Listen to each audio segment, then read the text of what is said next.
Good morning. Suppose ఇప్పుడు ఒక area తీసుకుంటే 10 కాలేజెస్ ఉన్నాయంటే 10 కాలేజెస్కి కూడా నేను వెళ్తానండి. వెళ్ళి మా ఆ కాలేజ్కి నేను వచ్చిన పర్పస్ ఏంటనేది చెప్తాను. చెప్పిన తర్వాత నా టాలెంట్ హంట్ ప్రోగ్రామ్ ఏదైతే ఉందో అది నచ్చిన వాళ్ళు పర్మిషన్ ఇస్తారు. కొంతమందికి నచ్చకపోవచ్చు, కొన్ని కాలేజ్ మేనేజ్మెంట్స్కి. నచ్చలేని వాళ్ళు పర్మిషన్ ఇవ్వరు అనమాట.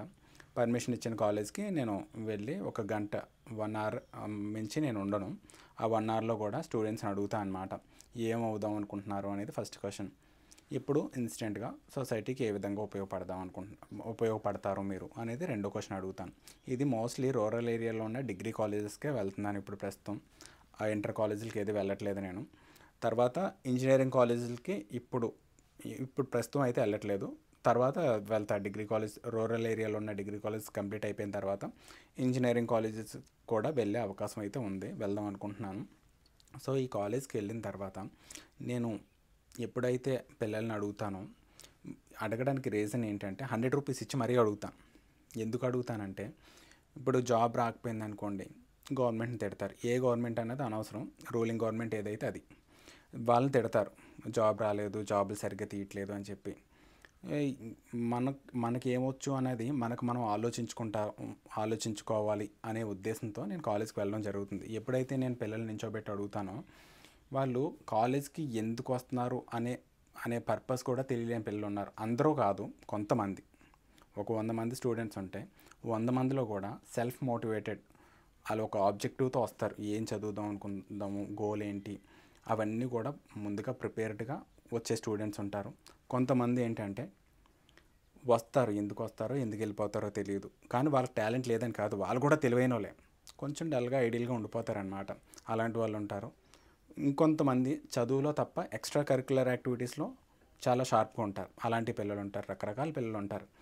ఇక్కడ నా పర్పస్ ఏంటంటే, ఏదైనా కాలేజ్కి వెళ్ళినప్పుడు చదివే పిల్లలను మనకు చెప్పాల్సిన పని లేదు, వాళ్ళంతరాలు చదివేసుకుంటారు.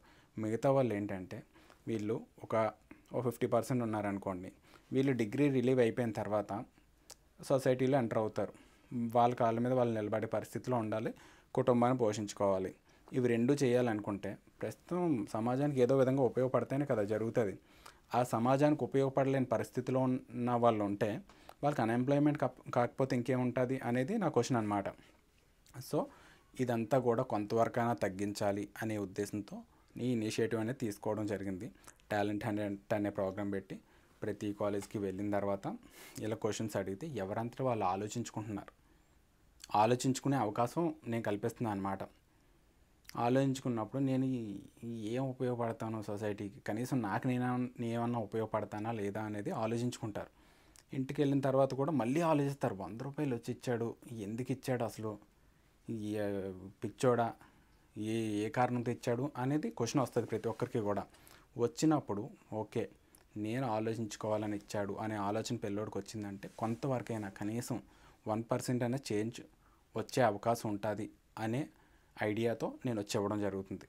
డబ్బులు ఊరకనే పంచడానికి నేనేం పిచ్చాను కాదు, నాకు తెలివితేటలు ఉన్నాయి. నేను అనుకునే ప్రోగ్రామ్ ఏదైతే ఉందో అట్లీస్ట్ 1% కన్నా సరే ఉపయోగపడతాను అనే ఉద్దేశంతో ప్రతి కాలేజ్కి రావడం జరుగుతుంది. కొన్ని మేనేజ్మెంట్స్ అయితే ఇంటెన్షనల్గా కూడా పర్మిషన్ ఇవ్వడం లేదు. కారణాలు అంటే మనకు తెలియదు, మనకు అనవసరం ఆ టాపిక్ కూడా. పర్మిషన్స్ ఇస్తే వెళ్తాం, పర్మిషన్స్ ఇవ్వకపోతే వెళ్ళాం, దానిలో పోయేదే ఉంది. ఇప్పుడు ఏంటంటే, ఏ కాలేజ్ అయితే మీ కాలేజ్కి రాలేదు, పలానా కాలేజ్కి నేను రాలేదు అని మీ స్టూడెంట్స్ ఎవరైనా అనుకునే ఛాన్స్ ఉంటే, రాలేదు మా కాలేజ్కి వచ్చి ఉంటే బాగుండు, మేము కూడా ఏమవుదామో చెప్పేవాళ్ళం, మా మోటివ్స్ ఏంటి, మేము ఏమవుదాం అనుకుంటున్నాం, మా యాస్పిరేషన్స్ ఏంటి, ఇంట్రెస్ట్లు ఏంటి, ఇవన్నీ చెప్పే అవకాశం మా కాలేజ్ మాకు కల్పించలేదు అని స్టూడెంట్స్ బాధపడాల్సిన పని లేదు. మీరు ఏ విధమైన టాలెంట్ ఉన్నా సరే మీరు డైరెక్ట్గా మీ యూట్యూబ్ ఛానల్లో మీరే అప్లోడ్ చేసుకొని ఆ వీడియో లింక్ నాకు పంపిస్తే నేను చూస్తాను. మీరు పెట్టిన వీడియో అనేది సమాజానికి, సొసైటీకి ఏ విధంగానో ఉపయోగపడుతుంది, మీ స్కిల్ ఏదైనా, మీ నాలెడ్జ్ షేరింగ్ ఏదైనా ఉపయోగపడుతుంది అనిపిస్తే నేను టాలెంట్ హంట్ రికార్డ్స్లో నోట్ చేసుకుంటాను మీ ఛానల్ అనేది. తర్వాత నుంచి మీ ఫోన్పే కానీ క్యూఆర్ కోడ్ కానీ డైరెక్ట్గా వీడియోస్లో పెట్టుకుంటే మేము మీ వీడియోస్ అన్నీ కంటిన్యూస్గా మానిటర్ చేస్తూ ఉంటాం కాబట్టి మీకు ఫైనాన్షియల్గా సపోర్ట్ వస్తుంది. వచ్చినప్పుడు మీరు ఆ డబ్బులతో హ్యాపీగా చదువుకోవచ్చు, లేదంటే ఏదైనా పర్పస్కి యూజ్ చేసుకోవచ్చు అనమాట. దాంతోపాటు బెస్ట్ టాలెంటెడ్ పర్సన్స్కి 10,000 అనేది నేను వచ్చి ఇవ్వడం జరుగుతుంది. అది రెగ్యులర్గా ఎవ్రీ మంత్ ఇస్తూ ఉంటాను. కాకపోతే టాలెంట్ అనేది మీరు ప్రజెంటేషన్ అనేది అద్భుతంగా ఉండాలి. బెస్ట్ టాలెంటెడ్కే ఇవ్వడం జరుగుతుంది. అలాగని బెస్ట్ టాలెంటెడ్ పర్సన్స్ ఒకరు ఉండొచ్చు, ఇద్దరు ఉండొచ్చు, 10 మంది ఉండొచ్చు. అది వచ్చే వాల్యూమ్ ఆఫ్ లింక్స్ని బట్టి ఉంటుంది అనమాట. ఒకవేళ 10 లింక్లే వచ్చాయి, 10 వీడియోస్ వచ్చాయనుకోండి, నెల మొత్తంలో 10 మంది ఛానల్స్ నుంచే వచ్చాయనుకోండి, అందులో బెస్ట్ టాలెంటెడ్ ఎవరైతే ఉంటారో వాళ్ళకి ఇస్తాను. ఒకవేళ 100 మంది వచ్చాయనుకోండి, ఎక్కువ ఛాన్సెస్ ఉంటాయి అన్నమాట, ఇచ్చే ఛాన్సెస్ ఎక్కువ మందిని చేయొచ్చు. 10 మందిలోనే 10 మందికి ఇవ్వలేం కదా. సో ఈ విధంగా ఫంక్షనింగ్ అనేది ఉంటుంది.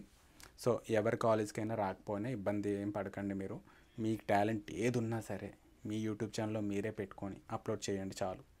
ఒకటి, ఆ వీడియో ఏదైతే ఉందో అది సొసైటీకి ఉపయోగపడేలా ఉండాలి.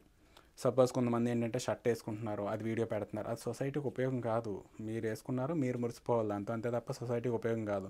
కొంతమంది పెళ్ళికి వెళ్తున్నారు, పెళ్ళికి వెళ్ళాను అలాగని చెప్పి వీడియో యూట్యూబ్లో అప్లోడ్ చేసుకుని అది పెడుతున్నారు, అది అలాంటివి కన్సిడర్ చేయం. బీచ్కి వెళ్తున్నారు, బీచ్ వీడియో తీసేసి పెడుతున్నారు, అలాంటివి పట్టించుకోము. నెక్స్ట్ వీడియోలో ఏ వీడియోస్ కన్సిడర్ చేస్తాము, ఏ వీడియోస్ కన్సిడర్ చేయమో అనేది చెప్తాను. ఈ వీడియోలో అయితే ప్రస్తుతానికి ఏ కాలేజీకి రాకపోయినా సరే ఇబ్బంది ఏమీ లేదు.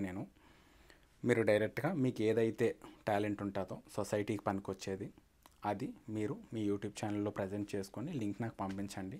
ఇక్కడ మా టర్మ్స్ అండ్ కండిషన్స్ తగ్గట్టు ఓకే అవుతే నెక్స్ట్ వీడియోస్ నుంచి మీరు క్యూఆర్ కోడ్ డైరెక్ట్గా పెట్టేసుకోండి. ఒకవేళ క్యూఆర్ కోడ్ పెట్టుకోవడంలో ఏమైనా డౌట్స్ ఉన్నాయనుకోండి, ఇప్పుడు సైబర్ క్రైమ్లు ఏది జరుగుతున్నాయి, క్యూఆర్ కోడ్ పెడితే అకౌంట్లో డబ్బులు పోతాయి, ఇలాంటి అనుమానాలు ఏమైనా ఉంటే మీ ఫోన్పే నెంబర్ డైరెక్ట్గా పెట్టుకోండి. థ్యాంక్ యూ అండి.